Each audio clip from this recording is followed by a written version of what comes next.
ನಮ್ಮ ರಾಜ್ಯಕ್ಕೆ ಯಾರು ಸಿಎಂ ಆಗ್ಬೇಕು, ಯಾರು ಮಿನಿಸ್ಟರ್ ಆಗ್ಬೇಕು ಅಂತೇಳಿ ಇವ್ರು ನಿರ್ಧಾರ ಮಾಡ್ತಾರೆ. ಸ್ವತಂತ್ರ ನಂತರ ಭಾರತ ದೇಶದಲ್ಲಿ ರಾಜಾಡಳಿತ ಹೋಗಿ ಪ್ರಜಾಪ್ರಭುತ್ವ ಅಸ್ತಿತ್ವಕ್ಕೆ ಬಂತು. ಆದ್ರೆ ಅನ್ನೋಯಿಂಗ್ಲಿ ಒಂದೇ ಒಂದು ಫ್ಯಾಮಿಲಿ ದೇಶನ ಆಳ್ಕೊಂಡ್ ಬಂದಿದೆ, ಚಕ್ರವರ್ತಿ ರೀತಿ. ಯಾರು? ನೆಹರು ಅವರು 17 ವರ್ಷ ರೂಲ್ ಮಾಡಿದ್ರು. ಅವರ ಮಗಳು ಇಂದಿರಾ ಗಾಂಧಿ ಅವರು 15 ವರ್ಷ ರೂಲ್ ಮಾಡಿದ್ರು. ಹಾಗೆ ಅವರ ಮಗ ರಾಜೀವ್ ಗಾಂಧಿ ಅವರು 5 ವರ್ಷ ರೂಲ್ ಮಾಡಿದ್ರು.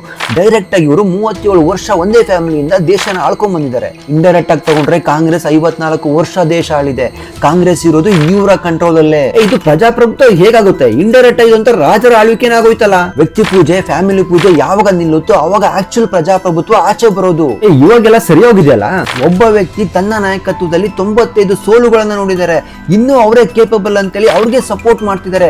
ಹಾಗೂ 11 ವರ್ಷಗಳಿಂದ ಅಪೋಸಿಷನ್ ಪಾರ್ಟಿನ ವೀಕ್ ಮಾಡಿದ್ದಾರೆ. ಹೌದು, ವೀಕೆಸ್ಟ್ ಅಪೋಸಿಷನ್ ದೇಶಕ್ಕೆ ಒಂಥರ ಮಾರಕ. ಈ ಸರ್ಕಾರ ಮಾಡೋ ತಪ್ಪುಗಳನ್ನ ತಡೆಯೋಕೆ ಆಗಲ್ಲ. ಇಲ್ಲಿ ನೋಡು, ನಮ್ಮ ರಾಜ್ಯಕ್ಕೆ ಯಾರು ಸಿಎಂ ಆಗ್ಬೇಕು, ಯಾರು ಮಿನಿಸ್ಟರ್ ಆಗ್ಬೇಕು ಅಂತೇಳಿ ಇವ್ರು ನಿರ್ಧಾರ ಮಾಡ್ತಿದ್ದಾರೆ. ಇದು ಯಾವ ರೀತಿ ಪ್ರಜಾಪ್ರಭುತ್ವ? ಅವು ಯಾರ?